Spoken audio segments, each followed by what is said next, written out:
Assalamualaikum warahmatullahi wabarakatuh. Alhamdulillah. Tidak pernah berhenti kita memuji Tuhan kita Allah atas segala nikmat yang dilimpahkan kepada kita. Kesehatan, kekuatan, dan segala fasilitas yang luar biasa. Kalau ingin dinilai dengan harta manusia, maka tidak akan pernah cukup untuk membayarnya. Juga kita panjatkan salam hormat kita, salawat dan taslim yang telah diperintahkan oleh Sang Pencipta Allah untuk diucapkan kepada manusia terbaik, sebaik-baik suri tauladan. Siapapun yang mencontohi manusia terbaik ini pasti hidupnya akan tentram, bahagia, kemenangan akan diperoleh dari musuh-musuh, dan juga solusi-solusi terbaik dari masalah-masalah dunia yang sedang dilalui. Karena memang tergambarkan dalam kehidupan manusia terbaik ini seperti apa yang tadi sudah digambarkan. Ketentraman jiwa, ketenangan, kemenangan, dan juga solusi yang terbaik dari masalah-masalah. Sang Pencipta Allah memerintahkan kita secara khusus orang-orang beriman untuk mengucapkan salam hormat kepadanya dan akan dibalas 10 kali rahmat atau karunia dari Allah secara langsung.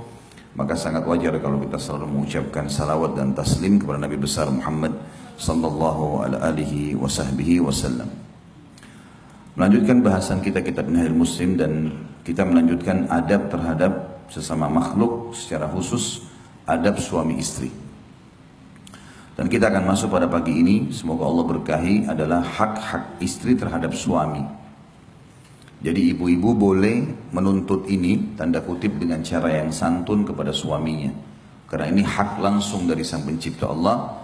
Bapak-bapak wajib tahu ini, sehingga mengamalkan bukan karena istrinya, tapi karena perintah dari Sang Pencipta Allah.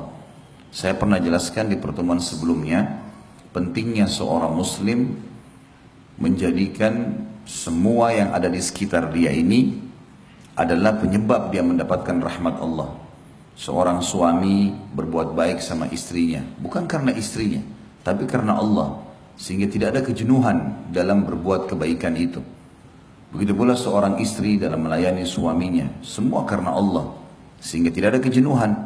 Karena manusia bisa melalui masa-masa di mana dia jenuh, lesu, marah, sakit, ya. Atau mungkin pada saat dia senang. Jadi kalau kita niatkan memang karena Allah, kita akan bisa melaluinya. Bukankah pada saat ibadah haji kita kerjakan capek sebenarnya? Penerbangan pesawat 9 jam, panas, harus tinggal di kemah, ya, di Mina, di Arafah, di Muzdalifah. Tapi tidak pernah ada orang yang ikhlas berangkat haji karena Allah, pulang ditanya mau berangkat lagi, dia bilang enggak. Pasti mau saja.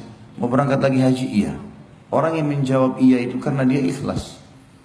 Kalau orang yang tidak ikhlas berangkat, terpaksa, hanya mau ngetes, enggak bakal mau kembali lagi. Seperti itulah kurang lebih fenomena kehidupan kita semuanya. Kita tidak akan jenuh dalam menjalani rumah tangga, karena ibadah rumah tangga ini ibadah yang sangat panjang. Semenjak akad nikah sampai kita meninggal, terus menerus kita lalui kehidupan itu. Maka butuh ilmu yang kuat, sehingga mendatangkan keimanan yang kuat, dan akhirnya pengorbanan atau cinta dan pengabdian juga maksimal. Kalau diniatkan karena Allah, semuanya kita akan tenang. Mau baru menikah sampai punya anak 10 pun tetap sama. Nggak ada bedanya. Orang mukmin tidak akan berubah. Bagaimana dia bermuamalah di hari pertama, di bulan pertama yang dikenal dengan bulan madunya, akan sama sampai dia meninggal dunia. Semua muamalah yang baik, santun, menasehati, meluruskan, berkorban, itu akan terjadi. Karena niatnya dari awal karena Allah. Tapi kalau karena disuruh oleh orang tua, karena kebetulan cuma punya rasa cenderung, ya. Apalagi yang bahaya itu orang kalau cenderung hanya karena fisik. Karena kapan fisik pasangannya berubah, udah mulai keriput, udah mulai ada ubannya, maka bisa berubah semuanya. Atau orang menikah hanya karena duit.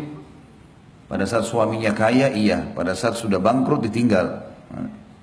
Itu banyak terjadi. Atau maslahat-maslahat dunia yang lain. Maka tentu setelah target tercapai, dia akan selesai. Ini akan berbeda dengan orang yang mengikhlaskan niatnya karena Allah. Mau muda, mau tua, mau sehat, mau sakit, ini pasangan saya. Peluang untuk mendapatkan surga darinya, selesai. Gak ada kata-kata jenuh, gak ada bosan. Ummu Salamah radhiyallahu anha, istri Nabi SAW, orang yang sangat tua. Saking tuanya sudah nggak bisa layani Nabi SAW lagi biologis. Hibahkan malamnya buat Aisyah radhiyallahu anhum ajma'in. Jadi Nabi SAW bertahan. Bukan berarti karena sudah tua tidak bisa layani biologis lalu ditinggal. Udahlah nggak apa-apa. Ya, bisa nikah dengan yang lain. Siapa yang tidak suka dengan Nabi SAW? Tapi beliau menggambarkan rumah tangga itu. Bagaimana menjadikan pasangan ini adalah sebab kita mendapatkan derajat tinggi di surga. Hanya dengan senyum, hanya dengan bertutur kata yang santun, hanya dengan melayani, hanya dengan berkorban sedikit dengan uang, selesai. Dan ada ceramah saya di YouTube yang saya berikan judul Jalan Tol Menuju ke Surga. Itu rumah tangga. Makanya syaitan luar biasa ingin mengacaukan rumah tangga itu. Ada saja hal-hal yang dijadikan pemicu untuk kita ribut, untuk kita ya, tidak berinteraksi. Sebab senyum, sentuhan, biologis, bermesraan, pahala semuanya. Maka syaitan harus ngacauin itu. Kadang-kadang subhanallah gara-gara satu tutur kata yang salah dari pasangan kita, sudah nggak berhubungan 2 hari, mungkin 1 minggu, mungkin 1 bulan, bahkan mungkin sudah sampai pada perceraian.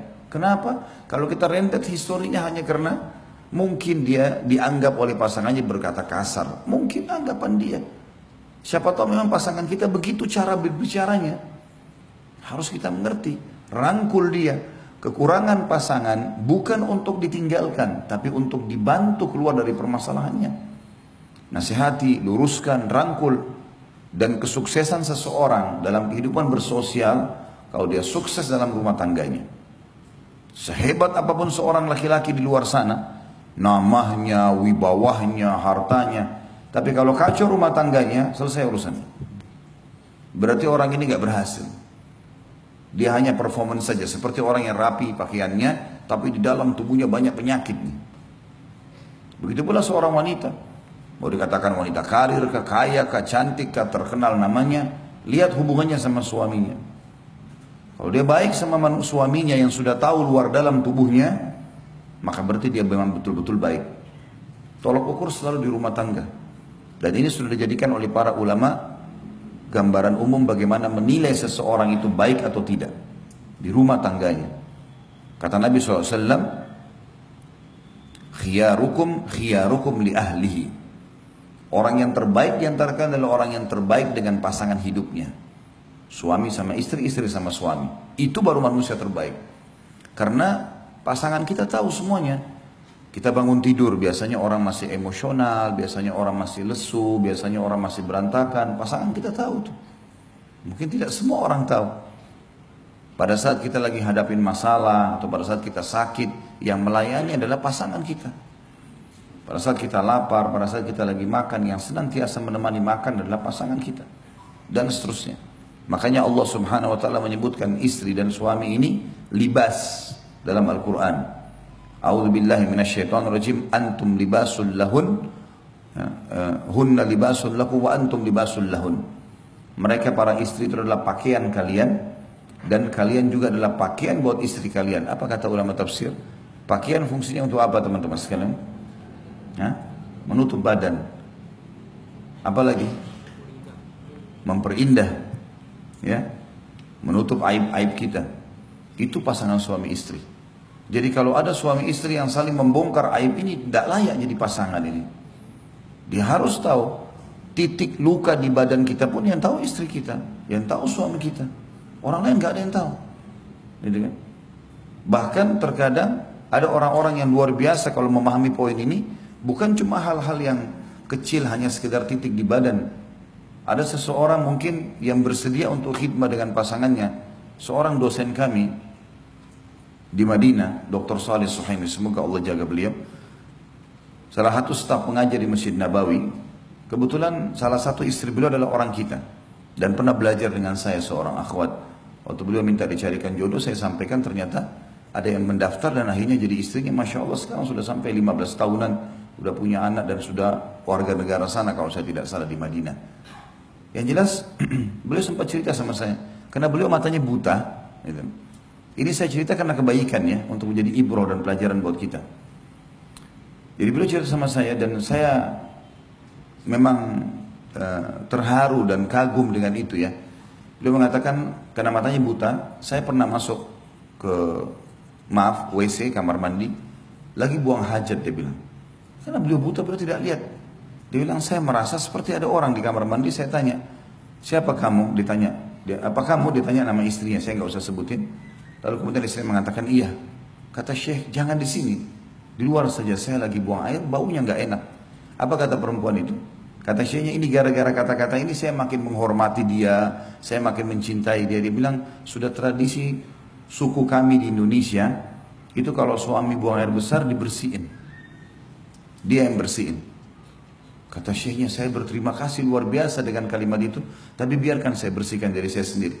Setelah dia bersihkan, Syekhnya keluar lalu berbicara mengatakan, saya belum pernah menemukan ada istri, walaupun beliau poligami, yang memiliki niat seperti kamu. Luar biasa kebaikannya. Jadi ada orang sampai pada tingkat khidmah pada pasangan itu udah melampaui rata-rata yang apa yang dibayangkan oleh umumnya orang, atau bahkan tidak dibayangkan. Jadi memang pasangan suami istri itu adalah hal yang luar biasa. Saya sudah pernah jelaskan teman-teman sekalian, kalau orang tua kita meninggal, laki-laki, misalnya kita laki-laki di sini, ibunya meninggal, ya, maka dia tidak boleh mandikan ibunya, karena melihat aurat kan. Ibunya sudah dewasa, dia juga sudah dewasa, nggak mungkin. Yang boleh mandikan sesama jenis, anak perempuannya. Kalau ayah kita bebas, kita boleh mandikan, laki-laki sama laki-laki. Yang boleh mandikan perempuan. Sekarang balik juga, akhwat kita, ummahat kita di sini tidak bisa memandikan jenazah ayahnya, karena melihat aurat. Perhatikan di sini, suami istri boleh. Sesuai dengan sabda Nabi SAW kepada Aisyah, wahai Aisyah, kalau seandainya kau meninggal duluan, aku akan memandikan dan mengurus jenazahmu. Karena sudah bebas untuk melihat aurat. Kita tahu juga anak-anak kita kalau sudah sinut tamyiz, umur 10 tahun, nggak boleh lagi kita mandiin. Laki-laki sini nggak boleh mandiin anak perempuannya atau lihat badannya walaupun belum balik. Ibu-ibu juga begitu kepada anak laki-lakinya, 10 tahun sudah nggak boleh. Dan umumnya Allah sudah buat mereka punya rasa malu. Biasanya kalau kita mau lihat, enggak, dia nggak mau tutup pintu segala macam, itu bagus, positif, nggak ada masalah. Tapi yang kita ingin titik beratkan adalah suami istri berlaku pada mereka segala sesuatunya. Yang selama ini badan kita selalu kalau masuk kamar mandi tutup, yang selama ini kita kalau mau keluar selalu tutup dengan kain, mereka bisa mengetahuinya atau pasangan kita bisa mengetahui. Jadi perlu difahami poin ini teman-teman sekalian. Ya. Rumah tangga itu adalah Allah memang menjadikannya sebagai tanda kutip pabrik manusia, dan saatnya di situ kita melampiaskan syahwat kita yang halal dan menikmati semua jenis kalimat, kata-kata, semua tatapan mata, semua ucapan, semua sentuhan bibir, semua sentuhan tangan, segala sesuatu. Maka harusnya kita faham poin ini. Pasangan kita diberikan hak oleh Sang Pencipta Allah dan kita harus penuhi. Kita sekarang bicara tentang haknya istri. Laki-laki di sini harus paham dan berikan itu karena Allah. Ibu-ibu juga bisa menuntut karena Allah tuntutannya, tentu dengan cara yang baik.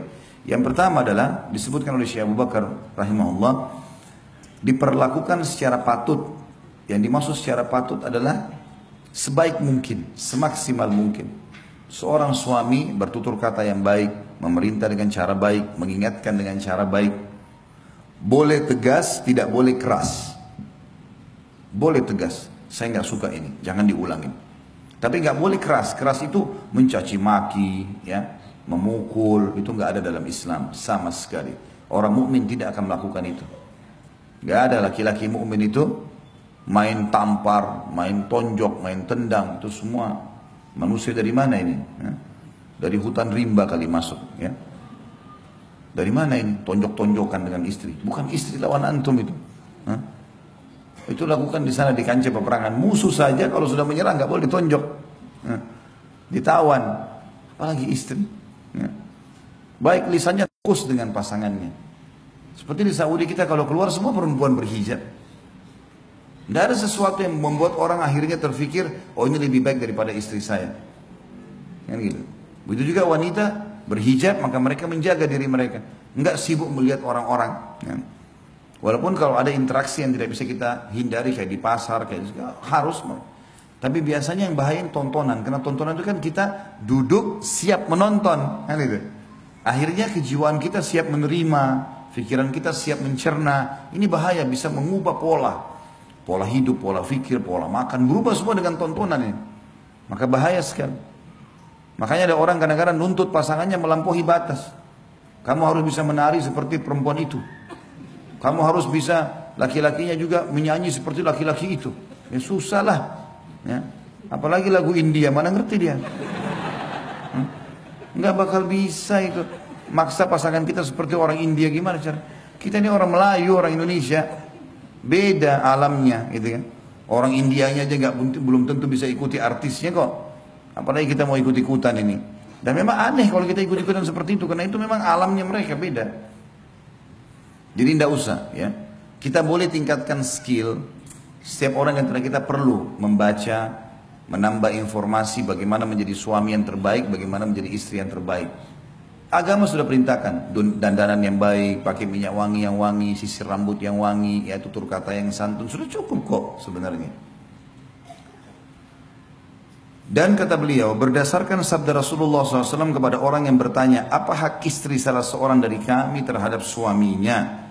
Yang mana beliau menyebutkan, antut'imaha idha in ta'imta, wa taksuha idha tasaita, wa la tadribil wajha, wa la tukabbih, wa la tahjur illa fil bait. Hendaklah engkau memberinya makan jika engkau makan. Jadi ini makanan penting sekali. Penting sekali. Sampai subhanallah saya dengar ada beberapa ummahat kita nggak mau makan sampai suaminya pulang ke rumah. Ini satu penghargaan yang luar biasa gitu. Akhirnya suaminya juga jadi tahu dia nggak akan makan di luar. Dia makan sedikit pulang ke rumah tetap makan di rumah. Saya sampai sekarang punya kakak ipar di kota Makassar, masya Allah. Dia menikah dengan kakak saya perempuan.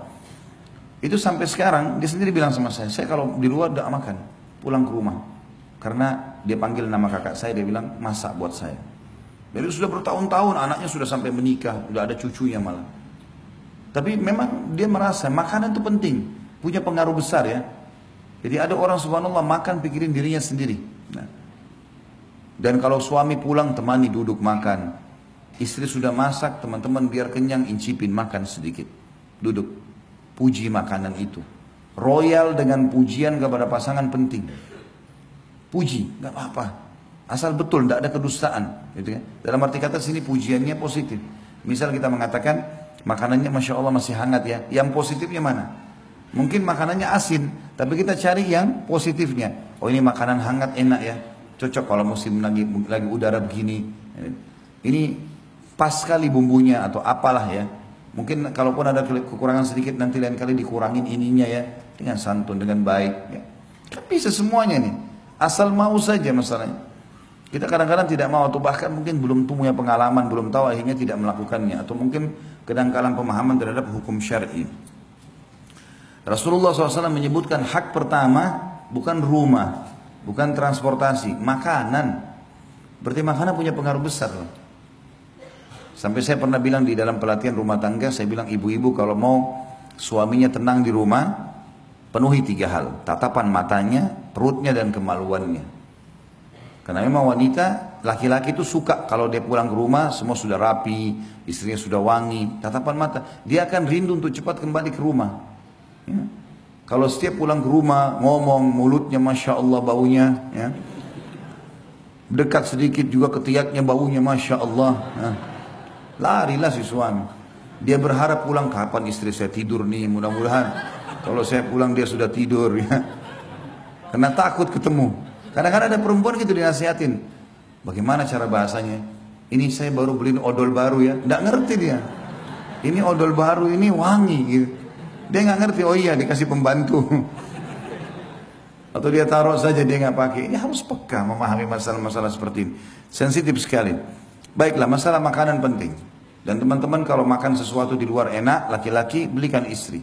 Bawa ke rumah. Ini tadi saya makan enak. Beliin. Oh saya sudah kenyang nggak apa-apa, yang penting kamu sudah tahu tadi saya makan ini. Kan dia merasa ada kontak batin karena makanan kita perhatian, begitu juga dengan istri. Beli makanan apapun, keluar sama teman-teman, lagi ke Bogor, lagi kemana, keluar sama keluarga, tentu ada mahramnya misalnya sama keluarga. Kemudian pulang bawa makanan khas. Tadi saya makan ini enak loh, ya. Bungkusin, buatin buat suami misalnya, itu penting. Memberinya pakaian jika engkau berpakaian, ini yang tadi saya bilang berimbang di antara keduanya. Berimbang ya. Pakaian-pakaian dipakai semuanya bagus, santun, baik ya. Dan boleh kita menikmati pakaian ya, tidak ada masalah. Janganlah memukulnya pada wajah dan jangan menjelek-jelekkan. Ini yang paling banyak berbekas pada jiwa wanita, bapak-bapak sekalian. Jangan pernah jelekin dia. Udah selesai. Gak usah bilang kamu dasar pendek, kamu dasar gembut, kamu dasar begini. Ini hindari semua. Karena kata-kata yang kita ucapin itu terekam sampai dia mati. Kata-kata yang dia ucapin bagi kita sudah dibuang. Makanya salah satu karakter wanita yang saya bilang adalah tanda kutip pendendam. Laki-laki tidak. Nah, sudah tahu buktinya kan? Pernah saya jelasin yang lalu. Sekarang bapak-bapak kalau lagi ribut sama istrinya, baca WA-nya nih, oh macam-macam tulisannya. Kita marah pertama, tapi 2 hari lagi kira-kira diapain WA-nya?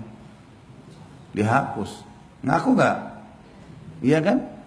Paling dihapus, sudahlah, sudah selesai, gak usah disimpan. Ibu-ibu saya tanya, kalau bertengkar sama suami, dihapus WA-nya? Nah, masalahnya itu. Biar sudah 1 tahun yang akan datang lagi baikan nih, lagi keluar kota sama-sama. Terus sempat tersebutkan ada satu masalah yang dulu, itu kan dulu pernah begini. Bahkan kau pernah WA begini. Enggak, kata suaminya, mana? Ini buktinya. Masih ada. Nah, jadi perempuan tuh cocok jadi penyelidik. Suka nyimpan-nyimpan. Sekarang ibu-ibu saya ajar caranya, ikuti cara laki-laki dalam masalah ini. Ada sesuatu, udah selesai, clear masalahnya, hapus semuanya. Gak boleh disimpan. Karena itu pemicu syaitan. Bahaya sekali. Gak usah ingat-ingat kata-katanya lagi. Sudah selesai. Orang mukmin harus clear. Allah saja kalau kita minta maaf dimaafin kok. Dan dihapusin semua bekas-bekasnya. Masa kita enggak gitu ya. Jadi hati-hati, jangan pernah memukul. Wajah terutama. Wajah itu dimuliakan sama Allah. Banyak orang tampar segala macam ini. Hati-hati bapak-bapak. Dan jangan menjelek-jelekkan. Jangan menjelek-jelekkan. Wajah istri untuk dicium. Bukan untuk ditampar. Ya, untuk ditatap. Bukan untuk ditampar. Hati-hati. Dan banyak laki-laki yang luar biasa kasarnya. Ya. Jangan menjelek-jelekkan. Jangan pernah jelekkan dia. Jangan pernah jelekkan perbuatannya. Karena berbekas semuanya. Jadi rangkul untuk keluar dari masalah itu. Dan jangan memisahkan diri darinya kecuali dalam rumah. Ini yang tadi kita bilang hajar. Jadi nggak boleh pergi ke rumah orang tua, nggak boleh pergi ke rumah teman, di rumah saja. Jadi biar istri tahu kalau kita ada di kamar sebelah misalnya, ya, nah, dihajar, dia tahu. Kalau sholat tetap kita bangunkan, nyalain lampu di kamar, sholat sudah subuh, lalu kita pergi. Ya. Seperti itulah. Dalam sabda beliau yang lain, tentu hadis ini diriwayatkan tadi Imam Abu Dawud nomor 2142 dengan sanad hasan. Dalam sabda beliau yang lain, Rasulullah SAW bersabda, "Ala wa haqquhunna alaikum an tuhsinu ilaihinna fi kiswatihinna wa ta'amihinna." Ingatlah bahwa hak mereka para istri terhadap kalian adalah kalian berbuat baik kepada mereka dan memenuhi pakaian dan makanan mereka. Itulah alam wanita. Bagaimana kita memberikan kepada mereka makanan dan pakaian yang membuat mereka puas dan suka. Ya. Dan juga sabda Nabi SAW, dan itu tadi hadis sudah kita sebutkan, diriwayatkan Imam Tirmidzi nomor 1163. Dan sabda Nabi SAW selanjutnya adalah, la yafruq mu'minun mu'minah in kariha minha khuluqan radhiya minha akhar. Janganlah seorang mukmin membenci seorang mukminah istrinya, jika ia membenci satu perilaku darinya, niscaya dia rela terhadap perilaku yang lain. Memang istri kita juga manusia. Misal ada perempuan menonjol sekali di masakan. Itu kelebihannya, pujilah dia di situ. Mungkin dia kurang dalam penataan rumah. Mungkin ada perempuan dalam mengatur pakaian, kerapian rumah bagus, tapi nggak bisa masak. Kalau ada yang Allah berikan kepada kita, masya Allah, wanita yang bisa mengatur semua itu sangat luar biasa. Udah rumahnya bersih, dianya bersih, masakannya enak, karunia dari Allah. Tapi seorang mukmin harus paham, kalau ada kekurangan istri, selama bukan pelanggaran agama ya, cuma masalah-masalah khidmah pelayanan, maka dia, kata Nabi SAW, janganlah seorang mukmin membenci seorang mukminah istrinya jika ia membenci satu perilaku. Ada yang dia tidak suka karena kekurangan, niscaya ia rela dengan perilaku yang lainnya. Ini masalah bergaul dengan cara patut. Yang kedua, mengajarinya atau mengajari istri tentang perkara-perkara agama yang penting jika sang istri belum mengetahuinya. Ini penting sekali. Jadi seperti ummahat kita, akhwat kita sendiri diizinkan oleh suaminya pergi taklim, itu penting. Bapak-bapak jangan larang suami istrinya pergi belajar agama. Jangan larang. Karena itu maslahatnya buat kita sendiri sebenarnya. Kalau bapak-bapak memahami itu, ikhwah kita memahami berapa besar pengaruh kebaikan perubahan pada istri kalau dia pulang dari pengajian, maka dia tidak akan melarang. Karena perempuan pakai perasaan. Kapan ibu-ibu kena perasaan dari sisi agama beda dengan laki-laki. Kalau laki-laki mungkin dia tahu tentang sholat malam, tapi kalau dia capek dia mengatakan saya capek, mungkin besok aja saya sholat. Perempuan belum tentu begitu. Mungkin kalau dia kena perasaan secara keimanan, walaupun capek dia bisa bangun sholat malam. Kena perasaan beda. Ya. Di sini kita harus mengajarkan dan membiarkan mereka mendalami agama yang dalam, ya, baik itu dengan cara hadiri pengajian atau kita memberikan fasilitas yang lengkap. Sekarang sudah ada internet, ya, dengan segala macam perusahaannya berbeda-beda bersaing, sudah sangat cepat kita bisa pasang di TV, ya. Saya pernah mengunjungi rumah seorang Muslim, saudara kita, dia lihatin ke saya, jadi dia sudah pakai internet yang cukup bagus di rumah, semuanya sudah tinggal acara ceramah. Istrinya pun habis masak, dia lagi di kantor tinggal putar YouTube ceramah Ustadz Fulan, tinggal nonton saja. Karena biasanya kalau acara TV, kalau luput jamnya kita nggak bisa kan. Kalau di YouTube kan kita bisa ulang-ulang, bisa kita pilih lagi, bisa dinonton lagi walaupun kita tidak sempat hadir tadinya. Positif, siapkan fasilitas itu di rumah. Jadi buat di rumah itu betul-betul suasana Islami dan disiapkan semua fasilitasnya.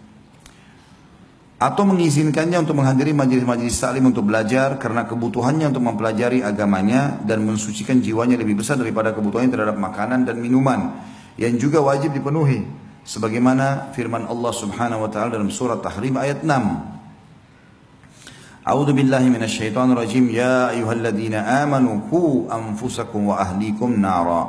Al-ayat. Hai orang beriman, pelihara dirimu dan keluargamu dari api neraka. Maksudnya buat dia faham agama supaya dia tidak berbuat hal-hal yang berbau agama.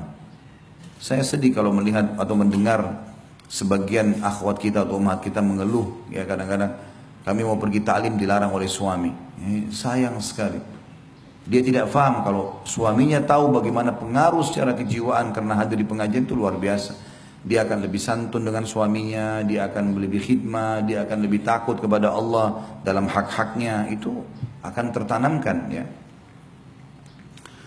Kata beliau, istri termasuk keluarga yang harus dipelihara dari ancaman api neraka, yaitu dijaga dengan keimanan dan amal soleh. Sedangkan amal soleh itu harus dengan ilmu, sehingga bisa melaksanakannya dengan benar sesuai dengan tuntunan syariat.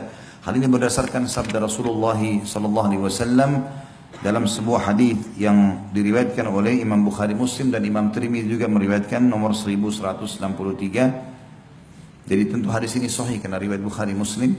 Rasulullah SAW bersabda, ala wastausu bin nisa'i khaira fa innahunna awanin au asiratun indakum. Ingatlah, berbuat baiklah terhadap para wanita karena mereka adalah tawanan yang ada pada tangan kalian.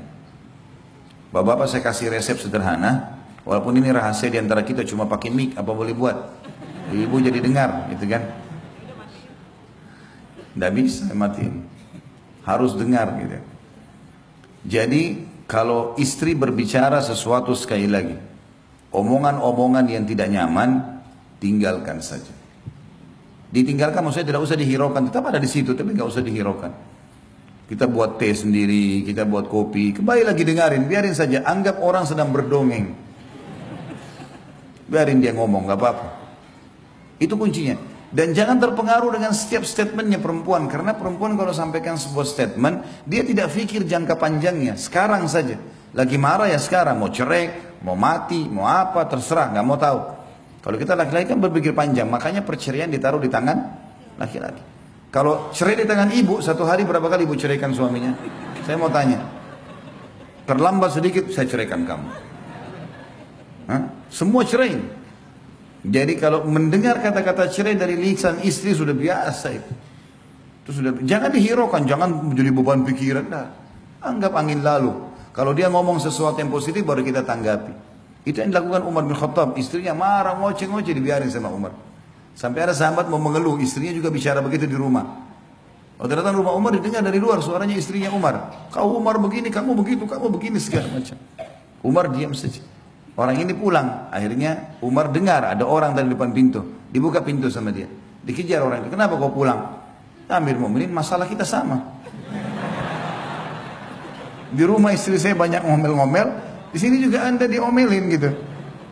Dia bilang perempuan, Dia udah masakin masakan saya, dia udah cuciin baju saya, dia jadi ibu anak-anak saya. Udahlah, anggap saja dia ngomel. Ya? Maaf ibu-ibu ya, anggap radio rusak. Lah, kalau dia sudah ngomong kasar, pulangin saya ke rumah orang tua saya nyesel nikah sama kau, masa mau dilayani? Hah? Kira-kira, masa mau dilayani? Oh iya, saya pulangin kamu sebentar, kan tidak mungkin. Nanti akhirnya kau sudah dibawa pulang di mobil tengah jalan baru nyesel-nyesel. Jangan, tidak usah dilayani. Tanda kutip tadi ya, radio rusak itu. Hanya supaya mudah difahami. Tapi kalau nanti kalau coba terapin, kalau memang ada bapak-bapak yang Allah uji gini, istrinya suka ngomel, coba terapin. Kalau dia lagi ngomong, walaupun kita pegel, dengarin aja. Nanti sekali dua kali dia tidak mau lagi ngomel tuh, karena dia tahu tidak ditanggapi. Nah, dia jadi berhenti sendiri. Sudah tahu ya? Senyap suara bapak-bapak ini. Entah paham atau enggak ini. Itu rahasia susah didapat itu ya. Baiklah. Sabda Nabi SAW sini yang mulia, ingatlah berbuat baiklah terhadap kaum wanita. Maksud dalamnya adalah bertutur kata yang baik. Tidak usah terlalu ditanggapi permasalahan yang diucapkan. Karena banyak laki-laki begitu, terlalu terbawa dengan arus perkataan istrinya. Akhirnya dia sakit hati sendiri, dia pegel sendiri. Enggak. Bijaksana, dewasa. Yang perlu ditanggapi, yang enggak usah. Tapi juga kita enggak usah tinggalkan. Ya, itu penting. Karena mereka adalah tawanan di tangan kalian. Dari rumah ayahnya kita ambil dengan kalimat akad, dipindahin ke rumah kita. Dia masakin, dia bersihin rumah, dia jadi ibu anak-anak. Ngapain harus dimarah-marahin? Nggak perlu. Udah biarin aja. Di antaranya adalah dengan mengajarkan hal yang bisa memperbaiki sikapnya dalam beragama dan mendidiknya dengan didikan yang membuatnya bisa istiqamah yang baik. Yang ketiga, mendidiknya untuk menjalankan ajaran-ajaran dan adab-adab Islam serta menghukumnya bila menyelisihinya, yaitu melarangnya bepergian sendirian atau menampakkan wajahnya. Ini tentu bagian pendapat mengatakan wajibnya cadar dan bertabarruj atau bersolek dan berbaur dengan laki-laki yang bukan mahramnya. Jadi dia suami di sini harus punya rasa cemburu kalau istrinya melakukan perbuatan yang salah. Ya. Ini penting sekali. Perempuan itu suka kalau kita seperti mencemburui dia, ya. Kalau laki-laki terbalik. Ibu harus tahu laki-laki tidak suka dicemburui, ya. Dia suka kalau ditaati, dipatuhi, iya, dicemburui enggak. Jadi ini fitrah yang ada ya. Allahu alam kalau ada yang keluar dari fitrahnya. Nah, kita nggak tahu. Kalau ada laki-laki sini suka kalau suami istri cemburu, ini masalah buat dia. Ya, masalah. Karena umumnya tidak suka, ya. Perhatian ekstra juga itu tidak perlu. Kita menjalankan tugas dan kewajiban. Tidak usah terlalu banyak telepon ke suami. Suami juga tidak usah terlalu, jangan juga tidak telepon sama sekali. Imbangi. Ya. Ada hal-hal yang perlu, keperluan mendesak, direspon dengan cepat seperti itulah. Dan kalau dia melanggar agama di sini harus dihukum. Hukum arti kata dia harus diingatkan. Ya. Di samping itu hendaknya memberikan perlindungan dan pengayoman yang cukup sehingga tidak membiarkannya merusak akhlak atau agama dan tidak membiarkan sarana untuk berbuat fasik terhadap perintah-perintah Allah dan Rasulnya atau berbuat jahat. Karena suami adalah penanggung jawab istrinya, berkewajiban menjaga dan memeliharanya sebagaimana firman Allah di dalam surah An-Nisa ayat 34, A'udzubillahi minasyaitonirrajim, ar-rijalu qawwamuna 'alan nisa. Kaum laki-laki adalah pemimpin bagi kaum wanita. Juga dalam hadis Bukhari Muslim, Imam Bukhari nomor 893, Imam Muslim 1829, Rasulullah SAW bersabda, "War-rajulu ra'in fi ahlihi wa huwa mas'ulun ar-ra'iyyati." Laki-laki adalah pemimpin bagi keluarganya dan akan diminta pertanggungjawabannya terhadap keluarga yang dipimpinnya. Jadi kita bertanggung jawab terhadap pelanggaran-pelanggaran istri juga. Jadi kalau ada istri tidak pakai hijab, dia tidak sholat, suaminya bertanggung jawab itu. Beda kalau sebaliknya ya. Kalau suami melanggar ya, agama, tugas istri mengingatkan, tapi bukan kewajiban dia seperti kewajiban suami terhadap istri. Karena posisi suami pada istri sama dengan posisi orang tua pada anak. Salah anaknya maka dia bertanggung jawab, salah istri dia bertanggung jawab. Ya, dan tidak terjadi hal yang sama bagi perempuan. Jadi misalnya kalau suaminya melakukan hal yang salah di luar sana, dia dengar, dia nasihat, dia boleh nasihat, tapi dia tidak tanggung jawab. Karena dia tidak punya kewajiban perempuan mengawasi suaminya lagi buat apa di luar. Tapi istri harus suaminya mengawasi, lagi ngapain di rumah, kerja apa, ketemu sama siapa, tamu siapa yang datang, harus dengan izinnya semua. Ya. Yang keempat, bersikap adil bila dia poligami tentunya terhadap para istri jika memang dimadu, yaitu adil dalam memberi makanan dan minuman, pakaian, tempat tinggal dan juga giliran, ya. Tentu di sini termasuk dalam adil kalau istri pertama memiliki misalnya 2 anak, istri kedua misalnya baru nikah, belum punya anak, maka tentu beda dari sisi nafkah dan makanan. Ada anak-anak, gitu kan. Kalau mau lebih adil lagi, maka setiap istri diberikan hak yang sama. Kemudian nanti anak-anak diberikan hitungan sendiri. Maka itu jauh lebih tenang, ya, lebih baik. Memberi makan dan minum, pakaian, tempat tinggal. Dan kalau seorang suami berpoligami, dia berikan istrinya yang satu baju, misalnya ada pesanan, harga 200 ribu misalnya. Kita tahu yang istri yang lain tidak butuh baju itu. Maka kita kasih nilainya. Tetap harus adil, nggak boleh tidak. 200 ribu sini, 200 ribu kasih ke sana. Buat penilaian, ya, yang harus ada, tidak boleh tidak. Walaupun istri kita tidak harus tahu dalam masalah poligami itu. Misalnya, ini tadi saya beliin baju dia, gitu kan, 200 ribu. Kamu kan tidak butuh, saya kasih duitnya. Nggak usah dibahasakan itu. Ya. Karena kalau dibahasakan nanti dia akan bertanya panjang. Bajunya seperti apa, warnanya apa. Ya. Nggak perlu. Kita sudah tahu, tulis di laptop atau di data kita pribadi di handphone kalau istri ini punya hak 200 ribu. Hak 1 juta. Karena yang ini kita kasih. Kecuali hal-hal yang di luar di luar hak-hak ini, yang misalnya udzur syar'i. Kalau si perempuan sakit misalnya, istri pertama sakit, masuk rumah sakit, diopname, bayar 5 juta. Nggak mungkin kita kasih 5 juta ke istri kedua yang sehat. Nggak, kalau dia sakit nanti kita biayai. Ini keluar dari udzur lain. Nah, kalau sakit, tapi kalau yang lain nggak boleh. Harus adil. Catat per rupiahnya. Karena Allah akan hisab itu. Hati-hati. Nggak ada hubungannya sama sekali. Saya punya catatan di laptop saya, semuanya lengkap. Ini lebih sekian, saya kasih yang ini. Nilai, nggak bisa sama sekali. Kalau salah ini hubungannya sama langit.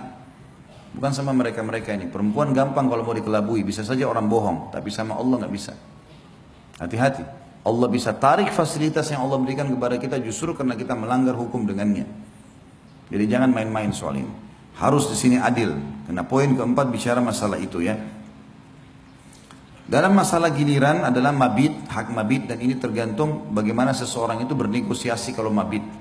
Nah, mabit masih bisa negosiasi. Misal saya datang 3 hari sekali atau saya bagi setiap hari satu. Normalnya sehari masing-masing. Kalau tidak, misalnya karena kesibukan atau beda kota, maka bisa negosiasi. Saya bisa datang waktunya sekian kali. Kalau dia mengatakan baiklah nggak masalah, si istri bertanazul namanya, memberikan haknya, tidak apa-apa datang misalnya seminggu sekali atau 2 minggu sekali atau 3 kali, itu nggak ada masalah. Tergantung kesepakatan. Kalau itu disepakati khusus untuk masalah mabit. Tapi kalau nafkah nggak boleh sama sekali. Dari sisi harta tadi harus sama. Dikatakan tidak berat sebelah dalam hal-hal tersebut atau curang ataupun aniaya. Karena Allah yang Maha Suci dan Maha Tinggi telah mengharamkannya. Sebagaimana firman-Nya dalam surah An-Nisa ayat 3, A'udzubillahi minasyaitonir rajim, fa in khiftum alla ta'dilu fawahidatan aw ma malakat aymanukum. Kemudian jika kalian takut tidak dapat berlaku adil, maka kawinilah seorang saja atau budak-budak yang kalian miliki. Maksudnya harta rampasan perang, kalau ada, kalau kita tidak bisa nikahi orang-orang yang bebas, maka nikahilah tawanan-tawanan perang itu dan diajak masuk Islam. Ya, seperti itulah yang dimaksud, supaya biasanya sisi maharnya lebih murah, pola hidup lebih sederhana, karena dia ingin diselamatkan dari keterbudakan itu. Rasulullah SAW telah berwasiat untuk berbuat baik terhadap istri sebagaimana sabda beliau di dalam hadis At-Tabarani dengan isnad hasan, riwayat Tirmidzi 3895, khairukum li ahlihi wa ana khairukum li ahli. Sebaik-baik kalian adalah orang yang paling baik terhadap istrinya. Ini tolok ukur suksesnya seorang laki-laki. Setinggi apapun jabatan dia, ya, sebanyak apapun titelnya, setampan apapun dia, lihat hubungannya sama istrinya. Baik sama istrinya, tanya istrinya baik gak suami? Kalau baik dia bilang ya sudah, gitu kan. Dan kata Nabi SAW, aku adalah orang yang paling baik di antara kalian terhadap istrinya. Artinya contohi aku dalam bermuamalah, maka kalian akan dapat yang terbaik. Karena kita kalau contohi orang yang baik, kita akan, apa akibat buat dia akan kena akibat buat kita. Kita kalau contohi orang buruk, apa akibat buat dia, akibat buat kita juga. Ya. Orang kalau rajin ke masjid, sholat, orang baik, jujur, Akibatnya apa dia? Namanya harum. Kita kalau ikuti sama kan akibatnya. Pencuri teman kita, pembohong kita ikutin. Akibatnya dia apa? Dibenci orang. Kita juga akan dapat akibat yang sama. Yang kelima, tidak menyebar rahasianya. Ini penting sekali. Nggak boleh kita sebar rahasia teman-teman sekalian. Dan tidak menyebut-nyebut aib yang ada padanya. Ini yang luput banyak orang-orang kita di Indonesia. Luar biasa gitu. Sampai suaminya atau istrinya itu semua orang tahu siapa dia. Diceritakan segala satu keburukannya. Jangan. Walaupun sudah cerai, teman-teman sekalian nggak boleh ceritain aib orang. Nggak boleh.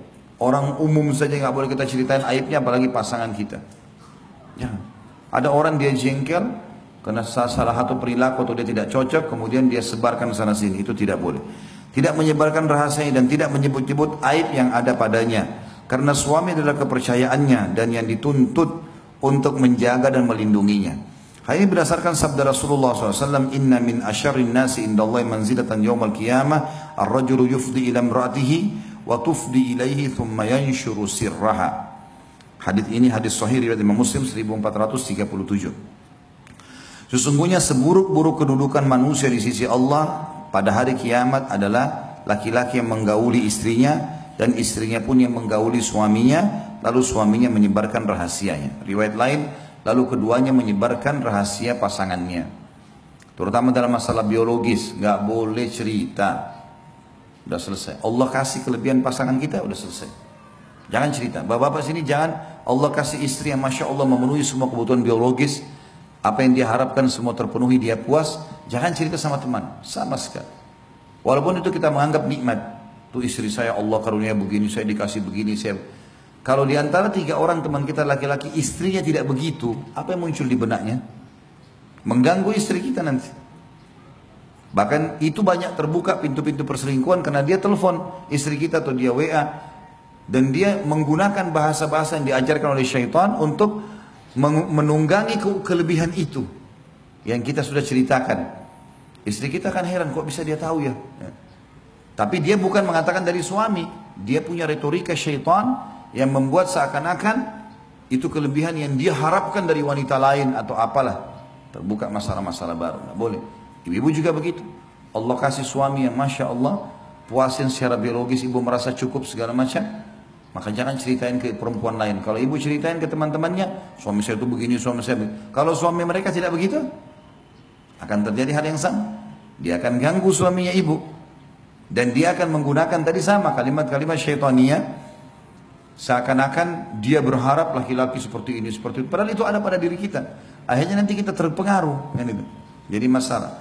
Makanya kata Nabi SAW di sini, sesungguhnya seburuk-buruk kedudukan manusia di sisi Allah, Allah benci sekali, adalah pada hari kiamat nanti. Laki-laki yang sudah menggauli istrinya, dan istrinya pun menggaulinya, juga sama saling memuaskan, lalu suaminya menyebar rahasia itu, atau dalam riwayat lain keduanya menyebarkan rahasia itu. Kita sekarang masuk ke hak suami. Ya. Tadi itu adalah hak istri, sekarang berimbang kita bahas hak suami. Ini bapak-bapak bisa tuntut dari istrinya dengan cara santun. Ibu-ibu juga harus tahu supaya menjalankannya. Istri berkewajiban kata beliau terhadap suaminya, yaitu dengan melaksanakan kewajiban-kewajiban dan adab-adab berikut. Yang pertama, menaatinya dalam hal-hal selain kemaksiatan terhadap Allah. Ya. Sebagaimana Allah Maha Suci dan Maha Tinggi telah berfirman dalam surah An-Nisa ayat 34, A'udzu billahi minasyaitonir rajim, fa in ata'nakum fala tabghu 'alaihinna sabila. Kemudian jika mereka mentaatimu, maka janganlah kamu mencari-cari jalan untuk menyusahkannya. Artinya wanita disuruh taat di sini. Temani saya keluar baik, buatin saya makanan baik. Semuanya karena Allah perintahkan, bukan karena suami. Dan apa susahnya ibu-ibu sekalian? Saya tanya, hanya buat makanan, hanya hibur suami ya dengan kata-kata yang baik, beban pikirannya diringankan, kemudian mati masuk surga. Apa susahnya? Nggak ada susahnya itu, mudah sekali. Ya, syaitan saja yang kadang-kadang membuat syaitan jin dan manusia. Nah, di antara manusia juga ada syaitan. Ya, mereka berpikir seperti syaitan, cemburu melihat rumah tangga kita misalnya. Kadang-kadang kita nggak tahu, apalagi ibu-ibu itu. Kadang-kadang subhanallah banyak ibu-ibu tidak tahu kalau temannya itu buruk.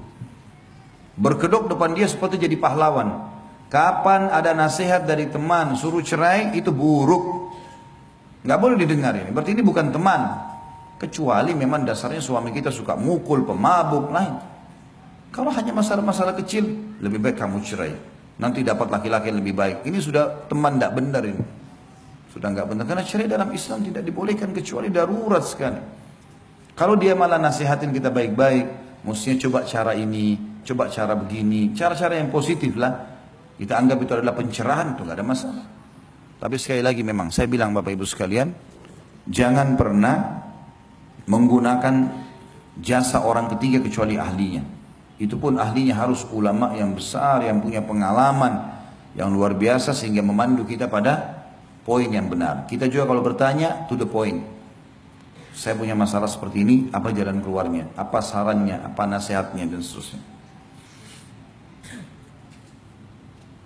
Dikatakan di sini juga Rasulullah SAW bersabda dalam hadis yang sahih riwayat Bukhari nomor 3237, Muslim 1436, "Idza da'a ar-rajulu imra'atahu ila firashihi falam ta'tihi fabata ghadbana 'alayha la'anatha al-malaikatu hatta tusbih."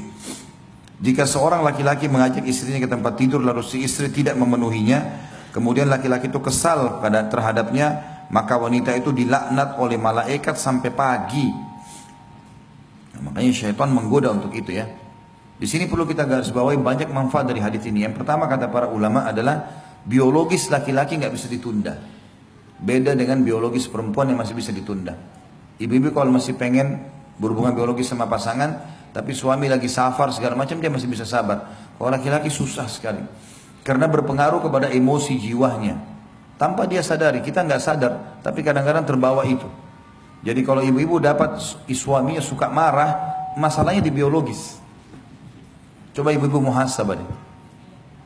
Mungkin seringkali ibu bengkalikan poin itu.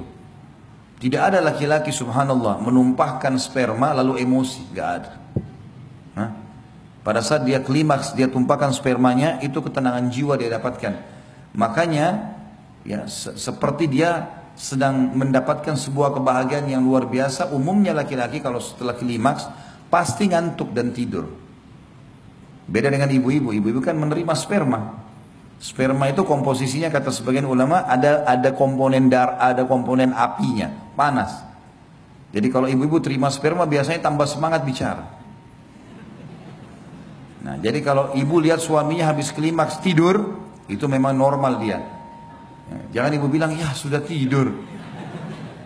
Saya mau tidur nggak bisa. Memang ibu nggak bisa tidur, nggak bakal bisa tidur. Coba alihkan ke yang lain, nyapu, ngepel, masak. Nah itu baru bisa. Karena nggak bisa memang. Jadi yang tadinya buat suaminya bergelora itu pindah ke dia. Bayangin aja. Maka memang begitu, dia akan jadi semangat 45 di sini untuk bekerja, untuk segala macam. Ini yang pelajaran pertama dikatakan para ulama tentang masalah biologis di sini. Kenapa perempuan sampai dilaknat kalau tidak layani biologis suaminya? Apa sebabnya? Karena suami itu akan berinteraksi dengan alam luar. Kalau ini bermasalah dan dia tidak imannya kurang, dia bisa berzina. Terjadilah kerusakan di muka bumi. Nanti ibu-ibu istrinya baru marah pada saat tahu suaminya selingkuh. Padahal sebenarnya permasalahan di rumah. Nggak ada orang yang kenyang itu masih mau makan. Susah sekali. Kecuali darurat mungkin ada hal yang untuk, tapi kalau umumnya enggak bakalan. Itu kan intinya. Makanya Rasulullah SAW di sini ya menekankan sekali laknat Allah, laknat malaikat datang kepada istri yang diajak tidak mau. Kadang-kadang mungkin karena jual mahal. Beda kalau ibu sakit ya. Ibu sakit ada udzur syar'i beda. Tapi kalau enggak boleh nolak. Ya. Ini pelajaran pertama dari hadis bahwasanya biologis laki-laki beda dengan biologis perempuan. Makanya tidak boleh ditunda laki-laki, perempuan masih bisa. Gitu kan? Bahkan perempuan kalau tidak dipicu, tidak ada pemicu, tidak ada rangsangan, tidak akan berhubungan biologis, biasa saja. Kalau laki-laki enggak, lihat sesuatu pun sudah cukup untuk memicu biologisnya. Makanya dia harus terlampiaskan. Ini pelajaran pertama. Pelajaran yang kedua diambil di sini adalah cara menghadapi kaum laki-laki dan cara menghadapi kaum perempuan. Menghadapi kaum laki-laki di sini, ibu-ibu sekalian, itu dengan biologisnya. Biologis itu penting sekali dan harus sensitif. Jaga bau mulut, jaga bau badan, jaga warna pakaian, ya, penampilan, harus semua dijaga, tidak bisa tidak. Jangan pernah bapak-bapak pulang rumah, kemudian mau biologis sama istri, tidak mandi, maaf, tidak membersihkan kemaluan, tidak cebok segala macam, tiba-tiba langsung main, mau dekatin istri. Mungkin istrinya sudah mandi, bersih dan seterusnya. Ya. Perempuan juga begitu, ibu-ibu jangan berpikir akan didekati oleh suami kalau memang dasarnya ada bau, sebenarnya sensitif sekali. Bau mulut, bau badan, kenapa sih nggak pakai minyak wangi, kenapa nggak kumur-kumur dengan mouthwash, ada banyak, sikat gigi sebentar berapa, 1 menit paling gitu kan. Semprot minyak wangi, sesuatu yang disuka oleh pasangan kita, pakai baju yang paling bagus ya. Kadang-kadang subhanallah ada orang menganggap rancu dengan istri atau suami menggunakan baju-baju khusus buat mereka di rumah. Ini keliru. Apa yang membuat pelacur, mohon maaf, punya nilai jual? Ibu-ibu saya tanya, apa yang membuat pelacur punya nilai jual? Penampilan, pakaian, kan itu, wangi. Coba kalau seandainya dia pakai daster di tempat perzinahan, kira-kira ada yang mau bayar dia? Enggak kan? Nah, semestinya setiap istri begitu di rumah, bukan kita contoh pelacur, tidak. Mestinya pakai baju yang bagus. Enggak. Kalau merasa baju itu kurang cocok, tapi suami suka, nggak apa-apa, bersabar, kita pakai. Gitu kan. Mungkin warna yang dia suka. Kalau suami suka rambutnya panjang, dipanjangin. Dia suka sedikit di model yang asal tidak menyerupai laki-laki, nggak ada masalah. Saya pernah hadapin kasus rumah tangga dari keluarga saya, 15 tahun lebih menikah, mau cerai, puncaknya saya duduk sama suaminya karena suaminya suka rambut panjang. Istrinya nggak suka, selalu mau pendek rambutnya, hanya masalah itu. Tapi 15 tahun suaminya sabar, selalu bilang, kadang-kadang dia bawain foto, saya suka foto perempuan rambut panjang begini, kadang-kadang apalah bahasanya, akhi. Ya akhi. Jadi gara-gara itu saja, ayah istrinya sempat dinasihatin, kenapa sih kalau memang panjangin rambut, kenapa? Kan bagus, suaminya jadi suka lihat gitu kan. Bapak-bapak boleh beli baju yang bapak-bapak suka, boleh beli baju. Saya tidak merasa aib kalau saya beli pakaian yang saya tahu ini saya suka lihat kalau istri saya pakai, bukan aib itu. Pakaian tidur kah, pakaian apa, itu di rumah gitu kan, itu nggak ada masalah. Sebagaimana juga ibu-ibu bisa lakukan itu, ya, karena bagi laki-laki kita penting sekali masalah melihat sesuatu itu. Ini yang pelajaran kedua yang diambil ya. Kalau masing-masing laki-laki dan perempuan ini cara menghadapinya. Ya. Ibu-ibu kalau mau suaminya lunak, ya baik, maka biologis nomor 1 bagi dia. Dan perempuan juga harus tahu dari sisi lain, kalau suaminya membutuhkan itu, melihat, ya dilayani segala macam. Laki-laki juga harus tahu untuk membuat supaya istrinya mau melayani biologis, dia penuhi semua tadi hak-haknya. Ibu-ibu sekarang kalau dikasih baju baru, dikasih sepatu baru, tas baru, gembira nggak kira-kira? Gembira. Nanti akhirnya bisa melayani biologis suaminya kan? Kalau suami nggak pernah bawa hadiah sama sekali di rumah, nggak pernah beliin baju, nggak pernah bawain hadiah apa, nggak pernah buat kejutan. Perempuan tuh suka dibuat kejutan loh. Nah, bapak-bapak, nggak ada yang ngantuk kalau saya bahas masalah ini ya. Kalau kita laki-laki nggak suka kejutan, malah kadang-kadang sempat marah, ibu-ibu jangan buat kejutan buat suami. Masak boleh lah, dia suka sesuatu mungkin, tapi buat kejutan apa gitu kan, mungkin biasa saja. Kalau perempuan suka dengan kejutan, bapak buat kejutan sesuatu apa ya, yang membuat akhirnya dia gembira, sehingga biologis bisa terpenuhi karena berhubungan dengan masalah perasaan. Juga ada sabda lainnya, beliau SAW bersabda dalam hadis yang sahih diriwayatkan Abu Daud nomor 2140, Al-Hakim meriwayatkan nomor 206 dan disahihkan oleh Tirmidzi di nomor 1159. Rasulullah SAW bersabda, "Lau kuntu amiran ahadan an yasjuda li ahadin la amartul mar'ata an tasjuda li zawjiha." Jadi hadis ini ada sebabnya sebenarnya ya. Pada saat Muadz bin Jabal radhiyallahu anhu kembali dari Yaman ke Madinah, tiba-tiba beliau sujud di bawah kaki Nabi SAW. Lalu kata Nabi SAW, apa ini Mu'adz? Berdirilah. Kata Mu'adz radhiyallahu anhu, ya Rasulullah, saya di Yaman melihat kalau orang-orang menghormati pimpinan mereka, maka mereka sujud di kakinya. Dan saya anggap anda orang paling layak untuk saya sujudi. Maka saya sujud kepada anda. Kata Nabi SAW, tidak. Hai Mu'adz, seandainya, ini lanjutan, ini hadisnya saksi bahasan ditulisnya, tapi saya awali dari awal kisahnya. Seandainya aku dibolehkan memerintahkan seseorang bersujud kepada orang lain, pasti aku perintahkan wanita sujud kepada suaminya. Perhatikan ya, tidak ada hadis ini bu, yang berbunyi saya akan suruh anak sujud pada orang tuanya. Nggak ada loh. Saking besarnya hak suami. Nggak ada hadis yang mengatakan saya akan suruh anak-anak sujud kepada orang tuanya. Padahal orang tua luar biasa kedudukannya. Bahkan ulama mengatakan tidak dibolehkan sama sekali. Tapi Nabi berikan perumpamaan kalau boleh sujud selain Allah, saya suruh istri sujud pada suaminya. Ada juga seorang wanita datang kepada Nabi SAW mengatakan, ya Rasulullah, dalam hadis sahih, saya mau menikah, orang ini belum menikah. Saya mau menikah, tapi saya mau tahu dulu apa hak suami saya. Supaya saya tahu nanti saya berikan haknya. Kata Nabi SAW, kalau dada suamimu luka dan bernanah, lalu kamu bersihkan dengan lidahmu, bukan dengan kain, maka kau masih belum bisa memberikan haknya.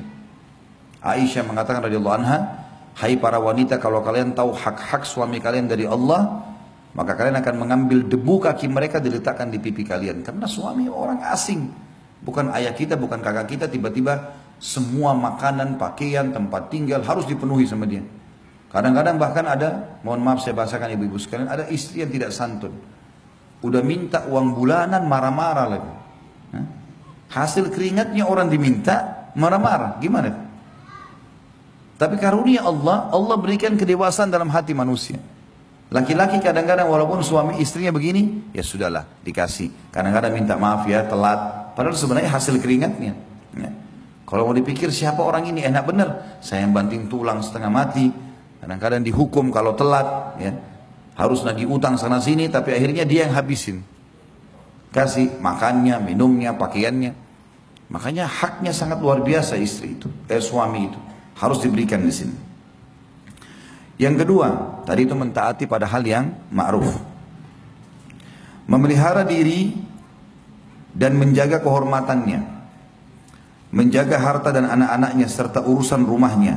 Yang dimaksud dengan menjaga harga diri adalah tidak interaksi sama lawan jenis. Ya. Sudah cukup, tidak ada poliandri dalam Islam. Perempuan tidak boleh punya dua suami, satu suami. Tidak ada poliandri. Poligami bagi laki-laki ada. Tapi poliandri tidak ada. Maka sudah ada suami, selesai. Gak ada lagi laki-laki lain, sudah selesai. Lampiaskan di situ perintah-perintah agama, ya, semua yang dibutuhkan dari lawan jenis, sudah selesai. Sampai meninggal, insya Allah masuk surga. Kemudian yang dimaksud dengan menjaga harta dan anak-anak adalah titipan suami. Makanya saya pernah bilang kalau dalam bab nafkah, misal ibu dikasih, ini nafkah ya 10 juta. Kemudian ternyata pengeluaran kita tiap bulan 8 juta. 2 jutanya harus dilaporin ke suami. Ini ada lebih 2 juta ya. Bagaimana? Kalau kita dengan santun baik kan misalnya suami bilang sudah gak apa-apa buat tabungan kamu misalnya. Sudah jadi halal buat ibu. Itu pun kalau sumbernya dari suami nanti misalnya 2 juta ini tiap bulan ibu tabung. Misal dalam setahun kali 12 kan jadi 24 juta. Terus ibu mau investasikan, ibu bahasakan, jangan tidak. Gak boleh. Saya mau usaha ini ya, pakai uang ini sudah saya tabung sekian. Maka insya Allah jalankan halal. Kecuali memang dasarnya uang itu dasarnya uangnya ibu sendiri.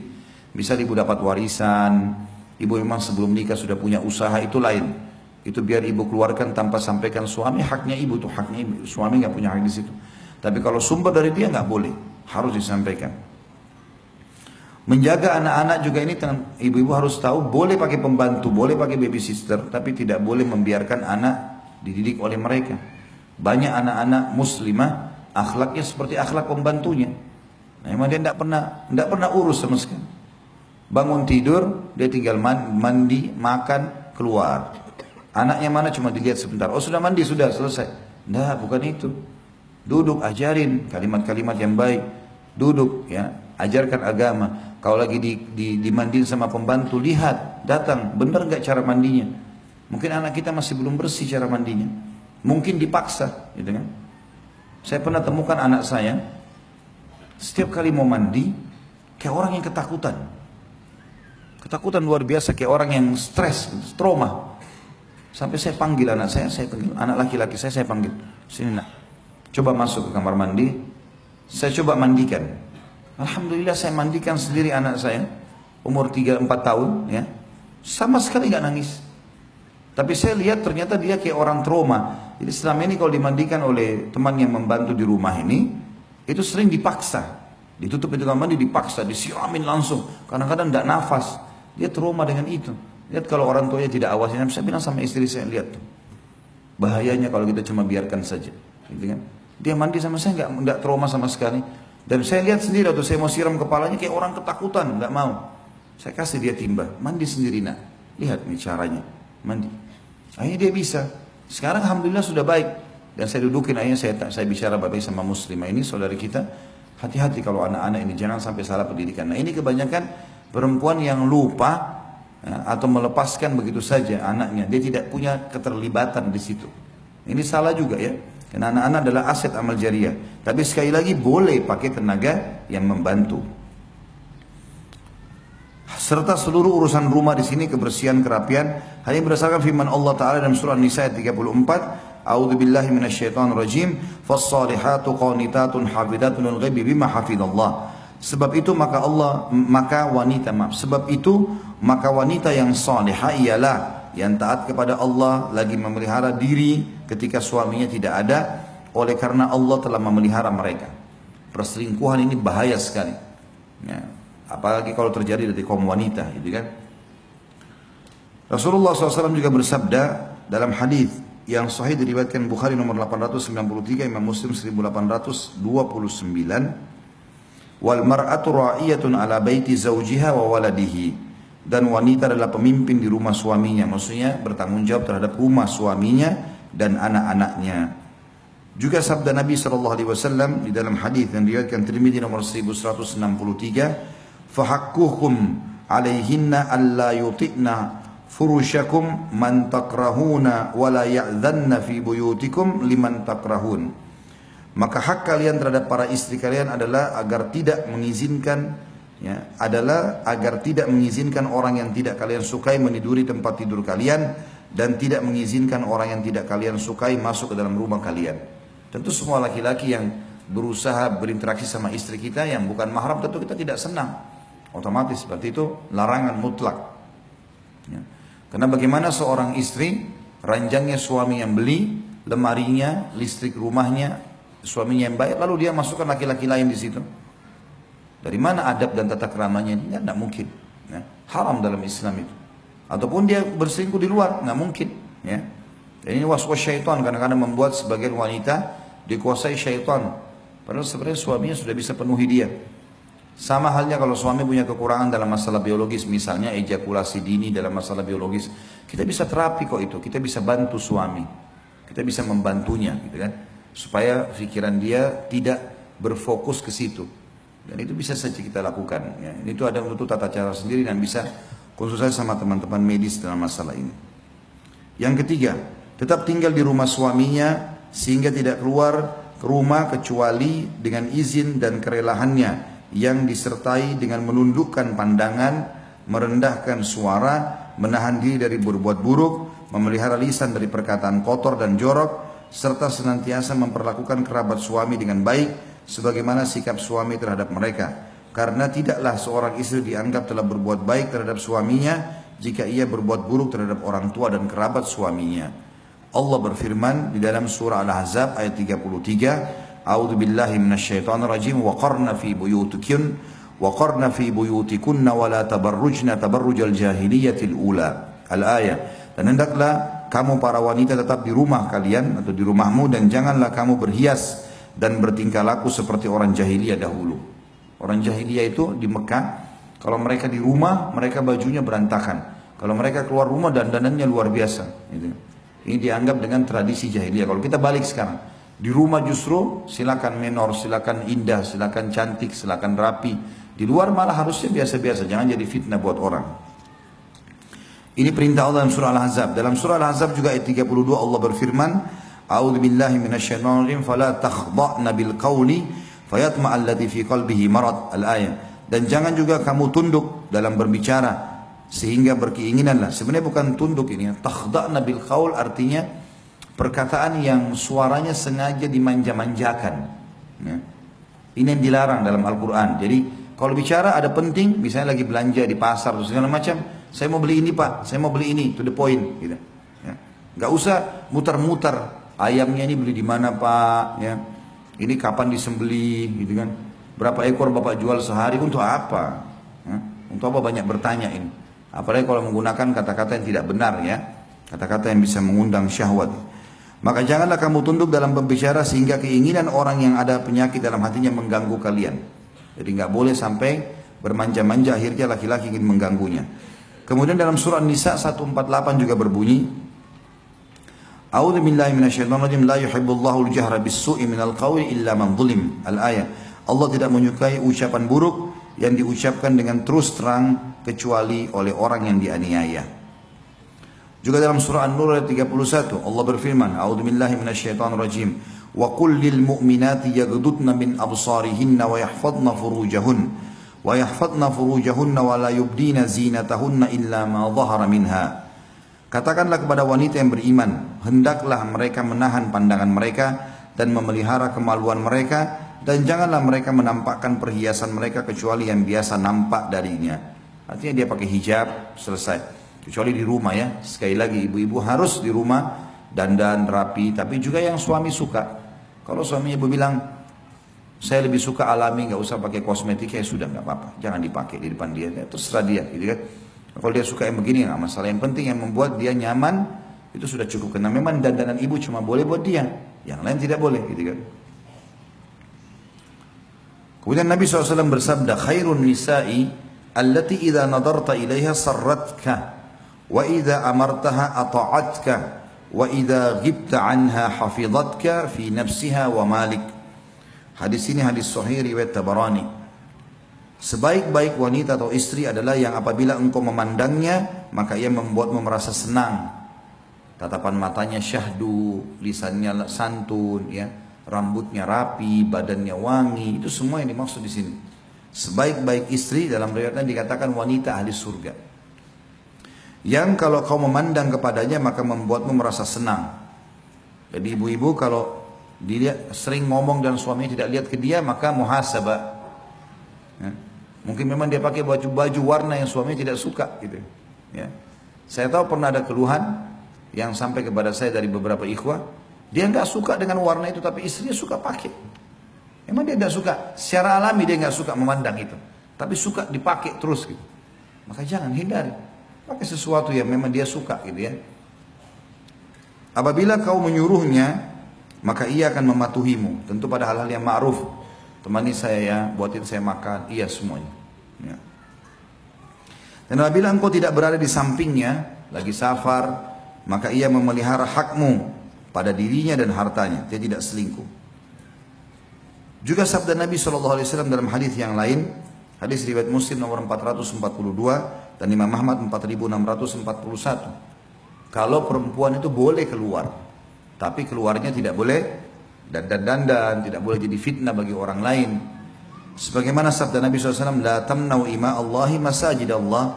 Janganlah kalian wahai para suami melarang hamba-hamba Allah yang perempuan untuk mendatangi masjid-masjid Allah. Artinya mereka boleh keluar, tapi pada hal-hal yang ma'ruf ya, seperti ke majlis taklim begini, atau ke masjid lagi mau sholat tarawih misalnya di Ramadan nanti, atau apalah ya, yang kira-kira positif dia mesti silaturahim keluarganya, jangan dilarang, gak ada masalah. Tapi kita memberikan kaidah-kaidah syar'i. Ya. Jadi tidak boleh keluar dengan fitnah yang luar biasa. Ya. Ada perempuan kalau keluar luar biasa, semua mata memandang ke dia, sehingga hanya mengganggu permasalahan kehidupan tatanan sosial pun terganggu dengan dia. Ya. Apalagi kalau dia memang dasarnya supel sekali, ini bahaya. Ada perempuan juga terlalu supel, semuanya orang diajak ngomong, tidak ada masalah gitu kan. Kita perlu tegur, jadi gini, ibu-ibu harus tahu ya, perempuan itu makin jarang bicara dan makin menata ya, perlu dia sampaikan, maka makin dihormati oleh laki-laki itu. Tapi kalau perempuan itu semuanya gampangan, gitu kan, maka oleh laki-laki dianggap remeh. Kalau ada perempuan belum nikah, suaminya tahu, calon suaminya tahu kalau dia ini orangnya bijak, ngomong kapan perlu ya, dia jaga wibawahnya. Kecuali kalau sudah nikah lain, maka pasti akan dihormati. Yang beda perempuan yang murahan segala macam bisa disentuh, diajak ngomong, omongannya juga murah sekali. Semuanya gembar sana sini, sama ini bilang iya, sama sana bilang iya. Ini jadi masalah buat dia. Sampai Nabi SAW melarang mengkhidbah wanita yang sudah dikhidbah oleh laki-laki lain. Khidbah itu baru diminta, baru saya mau menikah sama anda, datang ke walinya, saya mau nikah sama anak anda, baik kami minta waktu, itu khidbah namanya. Selama belum dikasih jawaban iya atau enggak, maka berarti masa khidbah, enggak boleh ada laki-laki lain. Sampai begitu Islam menata.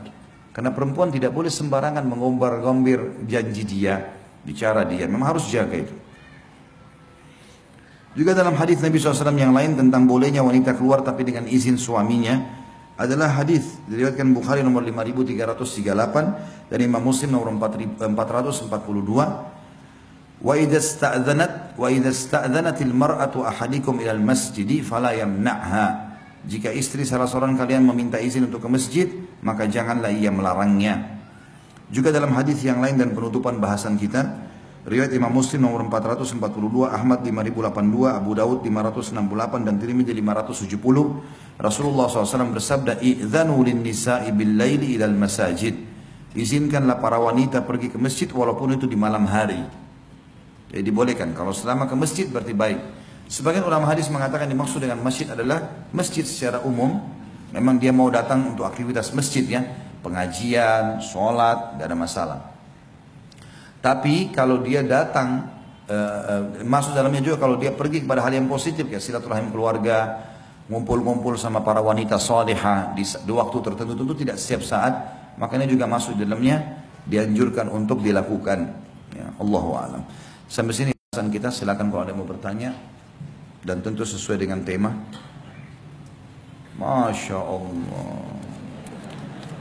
La hawla wa la quwwata illa billah. Saking banyaknya masalah dan orang yang bermasalah konsultasi sama dokter kejiwaan. Baiklah, jangan tersinggung ya, saya cuma bercanda tadi. 2 bulan kenal suami saya, disuruh menikah sama orang tua karena almarhum orang tua sangat mengerti agama. Saya sudah menikah 11 tahun. Dari awal menikah sampai sekarang saya selalu dianiaya lahir batin. KDRT, penghinaan, tidak ada nafkah batin dalam setahun kalau tidak diminta. Selalu selingkuh, berbohong, tidak berbuat. Apa ini? Soal apa ya? Tidak mungkin terbuka soal keuangan ya. Misal gaji 40 juta tapi cuma bilang 10 juta. Sampai dia kongsi bangun usaha sama adiknya sampai 5 tahun sudah berjalan, saya tidak tahu sama sekali apakah dibagi hasilnya. Terakhir awal Januari kemarin suami menganiaya saya lagi hingga badan biru semua. Dan saya lapor polisi karena saya sangat sakit hati sekali. Bersambung. Baik. Tapi akhirnya saya lihat anak, apa ini? Akhirnya saya lihat anak lagi dan cabut lagi LP yang udah 3 kali ini. Karena kasihan sama anak, tapi dia juga nggak berubah.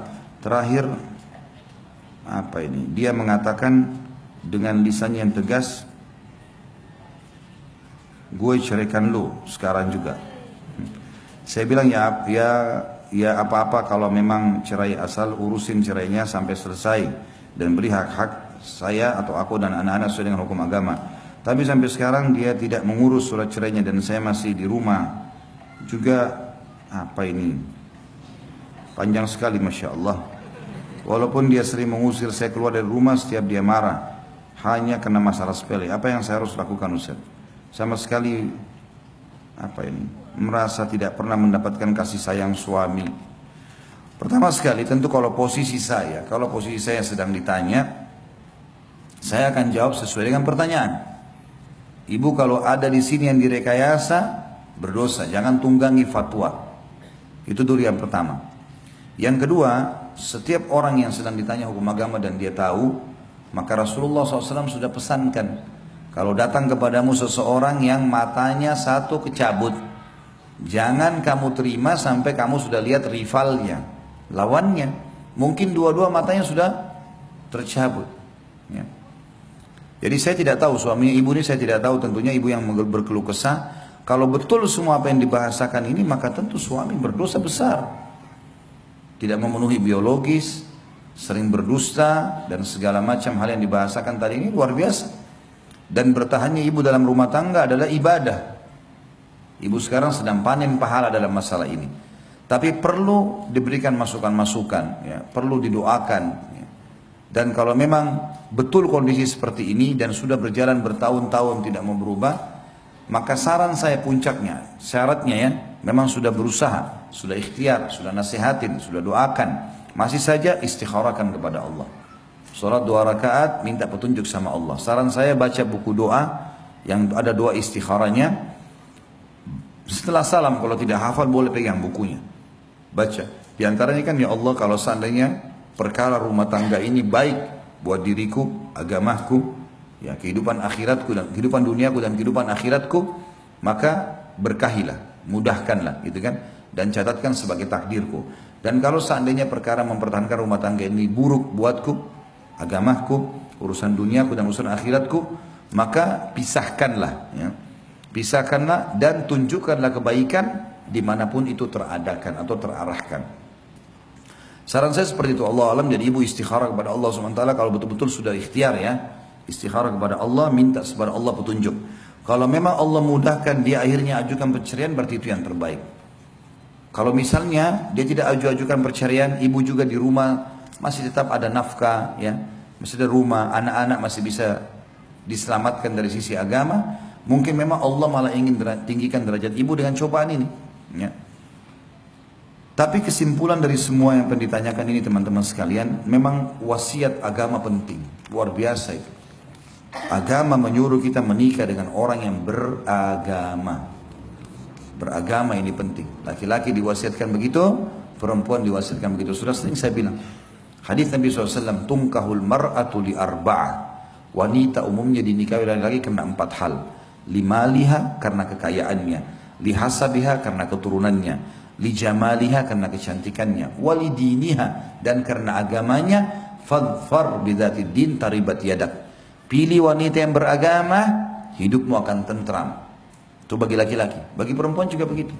Rasulullah SAW bersabda, idza ja'akum man tardawna dinahu wa khuluquhu fazawwiju illam taf'alu takun fitnatun fil ardi wa fasadun kabir.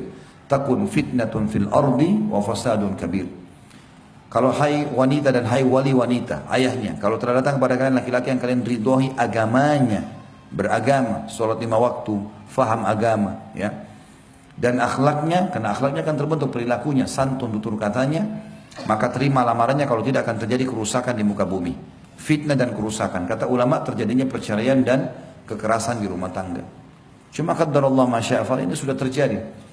Bagi yang belum terjadi, belum menikah, maka pilih baik-baik. Sampai kata Nabi SAW, wala amatun sauda'un kharma dhatud din khair. Wanita yang beragama walaupun budak berkulit hitam, kharma, nggak ada pemisah hidungnya, lubang hidungnya satu, tetap beragama, itu lebih baik.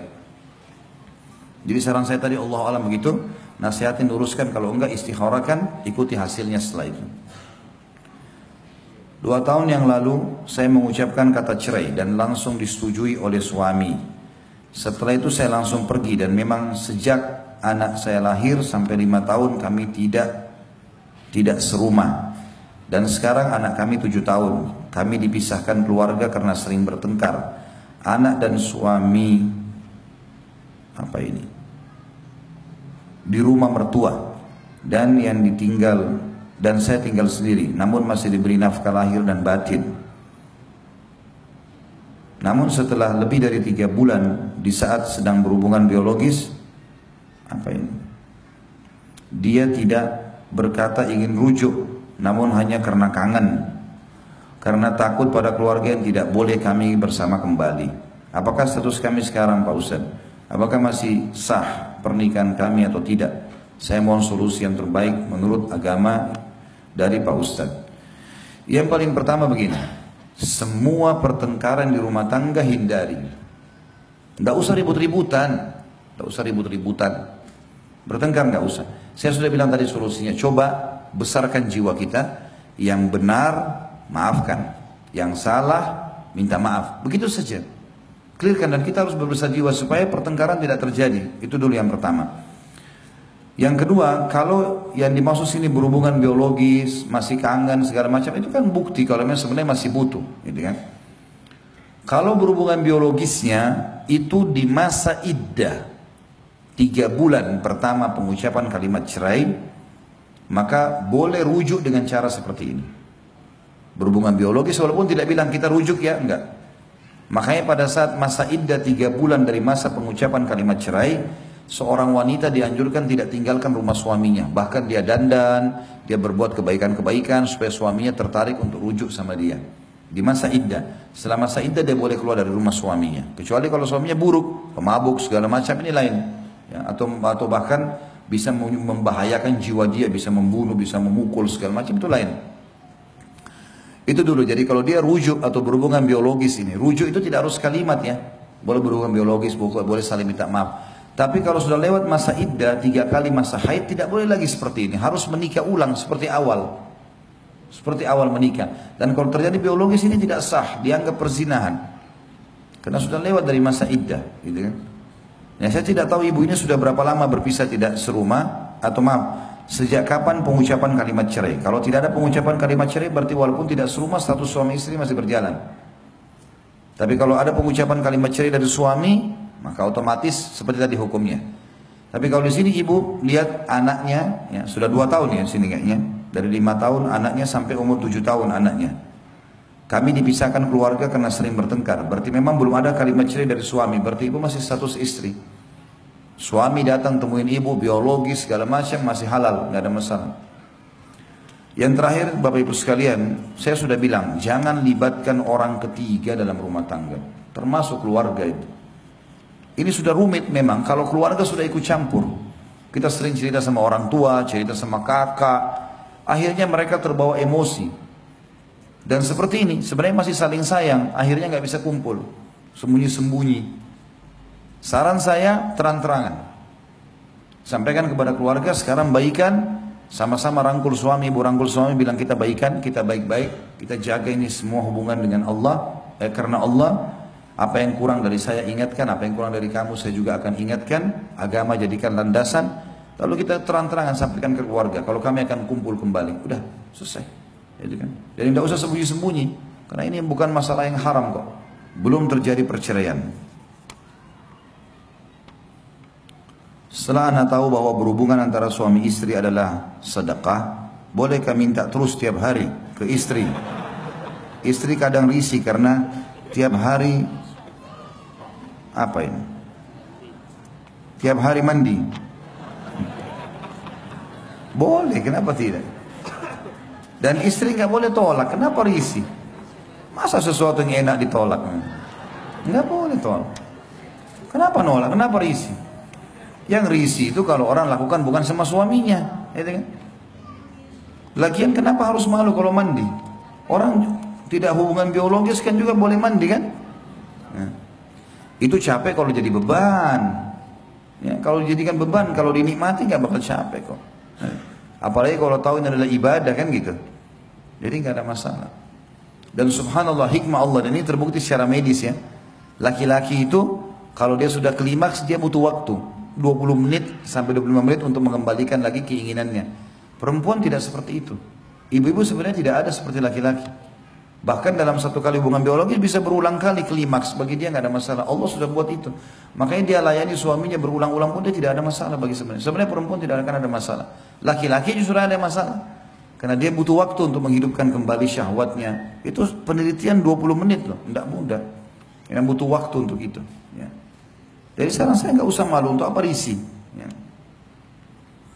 Saya sedang hamil 2 bulan, anak kedua. Akhir-akhir ini saya selalu merasa kesal jika suami mendekati saya. Saya pun tidak mau memenuhi kebutuhan biologi suami. Orang tua saya mengatakan mungkin karena bawaan sedang hamil. Apakah saya berdosa, Ustaz? Ada saran saya di sini, resep buat ibu-ibu supaya tidak punya masalah kalau hamil. Mau nggak? Hah? Ya nenek-nenek sudah nggak mau memang. Saya tahu pasti nggak mau nenek-nenek. Jadi gini, kebanyakan orang itu dia selalu ngidam, mau mangga mudah lah, mau sop ayam yang ada di Lamongan, padahal dia di Jakarta, mau bubur Manado yang di Manado. Wah, ini tidak mau lihat suami, nggak mau lihat cahaya. Tahu apa sebabnya ini? Ini sugesti diri. Jadi kadang-kadang waktu ibu masih gadis, ini saya bahasakan ke istri saya. Ini kadang-kadang waktu masih gadis, mungkin ibu kita sama teman-temannya lagi ngobrol. saya kalau ngidam tidak mau lihat suami saya. Kita nggak sadar sedang merekam itu sebenarnya. Saya nggak mau lihat cahaya. Saya pengen mangga ini, saya pengen begini. Akhirnya terekam. Terekam itu, dan itu akhirnya pada saat hamil tanpa disadari jadi masalah. Jadi masalah, gitu kan? Jadi ini semestinya bisa diobati secara kejiwaan. Walaupun kalau muncul, kalau sudah muncul memang pengen sekali, nggak ada masalah. Boleh kita bahasakan ke suami. Ya. Dan ini harus dibahasakan baik-baik. Terutama kalau sensitif, seperti masalah biologis sensitif memang. Karena suami kadang-kadang tidak bisa mengerti masalah itu. Bukan karena dia ya. Karena kejiwaannya memang nggak bisa. Dia nggak bisa membendung itu. Masuk kepada pikiran, masuk kepada perasaan, masuk ke segala macam emosional gitu kan. Saran saya yang pertama, ibu tentunya konsultasikan kepada teman-teman medis. Mungkin ada obat-obat yang bisa dikonsumsi, anti mual atau apalah yang bisa membuat kita akhirnya hilang dari perasaan-perasaan ini. Yang lain adalah yang kedua, saran saya tadi, sugesti. Coba sekarang bilang dalam diri ibu sendiri, saya nggak masalah. Saya kalau ada makanan saya makan nggak masalah. Saya suka dekat dengan suami saya. Jadi harus bahasanya seperti itu. Sehingga dalam jiwa kita, di mindset kita yang sudah terekam tidak benar ini, dulu bisa tergantikan dengan yang baik gitu ya. Ini poin ya, yang mungkin Allah alam yang saya bisa kasih masukan. Kalau misal pun ibu datang perasaan, dan banyak istiadah kepada Allah ya, karena tidak melayani suami ini dari syaitan biasanya. Kalau misalnya sudah konsul sama medis tadi poin pertama, ternyata memang ada hormon tertentu yang ibu miliki, mungkin tidak umumnya pada wanita, dan itu memang membuat perasaan tidak mau berhubungan biologis. Tentu pada saat konsul sama dokter, ajak suami. Jadi ibu tenang, suami juga tenang. Memang ibu istri, misalnya dokter bilang memang istrinya bapak ini begini keadaannya, mungkin bisa dimengerti. Insya Allah kan dengan konsul sama dokter dia bisa paham. Atau mungkin ibu yang dibahasakan, indah bu, ini cuma sugesti ibu, nggak apa-apa, ibu biologis nggak apa-apa. Kita tahu wanita hamil nggak ada masalah dengan biologis. Itu cuma keyakinan orang Yahudi ya. Makanya pernah di zaman Nabi SAW terjadi, orang-orang Yahudi menyebarkan berita kalau wanita hamil tidak boleh digauli, dan kalau digauli anaknya bisa juling. Begitu keyakinan orang Yahudi di Madinah. Maka sampai ke telinga Nabi SAW, maka Nabi SAW mengatakan itu tidak benar. Dan boleh wanita hamil itu digauli, tidak ada masalah. Tidak akan berpengaruh sama sekali. Oh nanti keguguran, enggak akan keguguran. Kuasa Allah SWT itu ya. Tidak ada hubungannya sama sekali. Bagaimana bila seorang suami yang menggunakan uang kartu kredit atau KTK, tapi saya tidak pernah memakai uang itu, dan saya disuruh bayar utang-utang dia. Setelah saya bayar, dia menambah lagi utang ribanya. Akhirnya saya memutuskan untuk berpisah. Suami minta dibayar apa ini? Kalau dia harus berpisah, saya harus bayar dia 1/4 miliar. Saya bayarkan apa yang dia minta. Bagaimana dengan sikap saya? Saya selalu minta maaf tapi dia tidak mau memaafkan. Saya ikhlas merawat ketiga anak saya karena beliau tidak menafkahi anak-anak. Ini sebenarnya masalahnya hampir sama ya. Masalah sama karena dasarnya dari awal suaminya bukan orang yang beragama atau istrinya bukan orang yang beragama. Itu dulu poin. Makanya saya selalu wasiatkan, dan ini kalau bapak ibu sudah alamin, jangan kasih anak-anak lagi mengalami hal yang sama, kesian.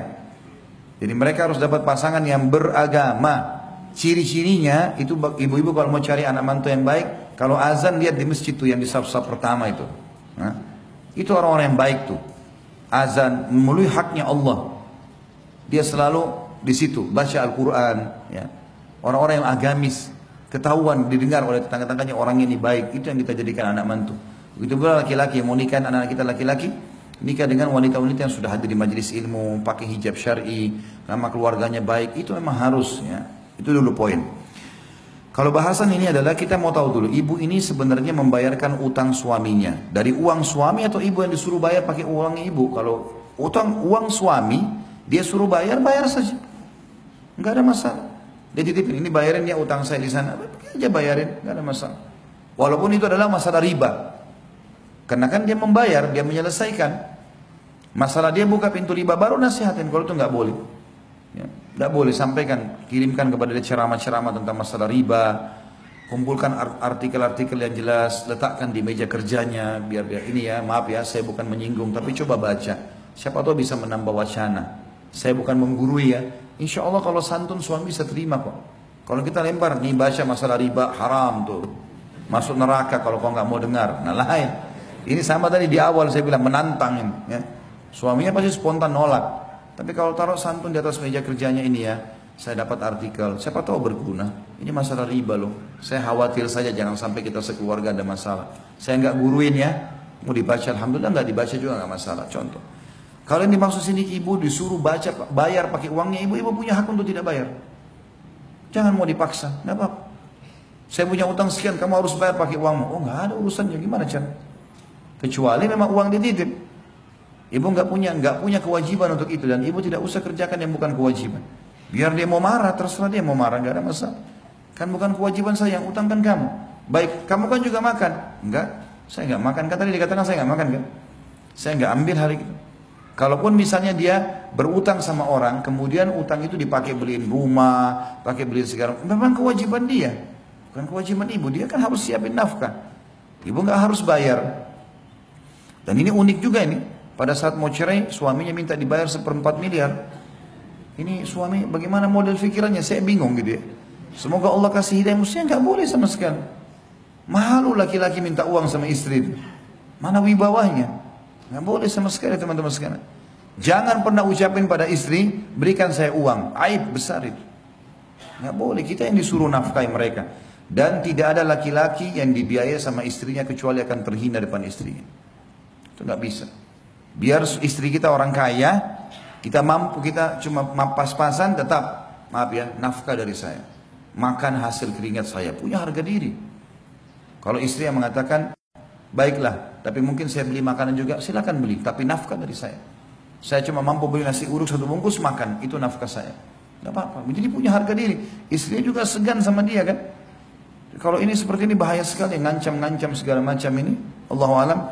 Dan ini saran saya adalah sama tadi ya, poin yang pertama, kalau itu uang dari suami bayarkan utangnya. Kalau itu uang ibu disuruh bayar utang dia, jangan bayar. Itu haknya ibu. Itu yang pertama. Yang kedua, kalau kasus sudah seperti ini, apalagi sudah bicara masalah pisah, maka selalu saya katakan istikharah lah. Salat 2 rakaat, minta petunjuk kepada Allah Subhanahu Wa Taala agar Allah berikan jawaban. Ini dipertahankan atau tidak? Kalau yang lain sudah nggak ada lagi jawabannya. Banyak sekali, masya Allah ini. Bolehkah membaca atau membuka HP suami tanpa seizinnya? Tidak boleh. Jangan ambil tugasnya malaikat. Untuk apa? Hah? Pusing-pusingin diri untuk apa ibu-ibu? Tidak usah. Tidak perlu penasaran. Tidak perlu. Dalam Islam tidak ada kata-kata penasaran. Tidak perlu. Kalau kemungkaran kelihatan depan mata, kita lihat dia jalan sama perempuan bukan mahramnya, nah itu kita wajib ingkar mungkar. Kalau nggak kelihatan, bukan urusan kita, jangan korek ini. Sibukkan diri dengan ibadah, tidak ada waktu Bapak Ibu sekalian. Ada waktu kita ini untuk ngurus. Bayangkan tersitanya waktu kita kalau kita sibuk mengetahui apa yang pasangan kita lakukan 24 jam. Nggak ada yang kita bisa lakukan, tidak ada produktivitas yang bisa kita lakukan. Tidak ada sesuatu yang kita bisa buat. Saya kalau mau tahu istri saya buat apa 24 jam, saya nggak akan bisa ngajak. Karena saya kan sibuk, WA-nya dikirim ke siapa, dia ngomong sama siapa, ini nggak ada. Allah yang ciptakan, dia mengawasi. Saya bilang sama istri saya nggak periksa HP kamu ya. Allah ada, hati-hati. Sebagaimana saya tidak mau juga HP saya diperiksa. Kita saling percaya, selesai. Kalau kelihatan kemungkaran depan mata baru kita luruskan, kalau enggak. Saya nggak mau pusing, dan ibu bapak sekalian juga jangan pusing, nggak usah. Ada malaikat tidak pernah tidur 24 jam. Catat kebaikan, catat keburukan. Yang di langit hukum, bukan kita. Nggak usah sibukkan diri dengan itu. Dan ingat, kalau kita baik, Allah juga buat pasangan kita baik. Kalau kita buruk, Allah buat pasangan kita buruk. Kan sabda Nabi SAW jelas. Kata Nabi SAW, kalau berbaktilah pada kedua orang tua kalian, Allah akan karuniakan kalian anak-anak yang berbakti dengan kalian. Jaga kehormatan, kesucian, kemaluan kalian. Jangan selingkuh. Allah akan jaga juga kesucian pasangan kalian. Allah jaga dengan hikmahnya. Maka kita harus muhasabah mulai dari kita. Sama dengan kasus pemimpin yang zalim dalam bahasan kepemimpinan kan gitu. Kalau kita masyarakat baik, Allah kasih pemimpin yang baik. Tolak ukurnya itu kata ulama. Kalau pemimpinnya buruk berarti ada masalah dengan kita sebagai masyarakat. Kita yang jadi masalah. Muhasabahnya di situ. Kita muhasabah ke diri kita sendiri. Allahu alam. Jadi saran saya nggak usah bu. Ya. Mau kata penasaran kah, mau cari tahu kah, nggak usah. Kalau depan mata kita begitu. Sama juga saya sarankan ibu-ibu kalau mau tenang hidup, nggak usah kalau suaminya datang nggak cerita apa-apa, nggak usah bilang kok kamu nggak cerita apa-apa, ada apa sih? Nggak perlu. Dia cerita kita dengar, nggak cerita ya sudah. Banyak kegiatan yang lain kan, bisa baca buku, bisa segala macam. Kita ceritakan ke dia, anak-anak begini, tadi ada tamu, tadi ada begini. Nah, sebatas itu. Maka hidup akan tenang. Memang yang merumutkan masalah kehidupan kita ini karena begitu, terlalu banyak mencampuri hal-hal yang berhubungan dengan pasangan yang memang tidak ada hubungannya sama kita sama sekali. Allahu a'lam bishawab. Sampai sini saya Bapak Ibu sekalian karena sudah jam 11 lewat dan saya harus mengantar ayah saya ke bandara. Beliau lagi datang kebetulan dari Makassar. Dan sebelum saya tutup juga, tentu saya harap teman-teman jangan terlalu mudah menyebarkan informasi kalau belum memastikan ya. Kemarin saya ditanya sama teman-teman tim, Ustadz memang ibunya Ustadz meninggal, gitu kan? Ada banyak tersebar di WA, ibunya Ustadz Khalid Basalamah meninggal. Ibu saya meninggal tahun 1979. Saya masih 4 tahun. Sudah lama meninggal. Saya bilang sama teman-teman tim, kok ibu saya sudah meninggal lama baru sekarang mau ditahu ya? Ayah saya alhamdulillah menikah lagi, ada pasangan beliau dan ibu saya anggap ibu saya dan ada beliau di Jakarta dan akan berangkat hari ini ke Makassar. Jadi nggak ada. Tapi sudah diekspos di mana-mana. Ini harus hati-hati terima berita seperti ini, gitu kan? Sama juga informasi saya akan menemani ayah saya ke bandara, bukan saya yang ke Makassar ini. Ya. Tadi sudah ada berita begitu, katanya mau ke Makassar gitu. Padahal sebenarnya tidak. Allahu a'lam. Jadi kita harus lebih hati-hati, apalagi sebarin berita sebelum tabayun, tidak boleh. Yang begitu saya Bapak Ibu sekalian, subhanakallahumma bihamdika, asyhadu an la ilaha illa anta astaghfiruka wa atubu ilaik. Wassalamualaikum warahmatullahi wabarakatuh. Seperti tadi ya, sudah ambil belum? Bukunya sudah ambil.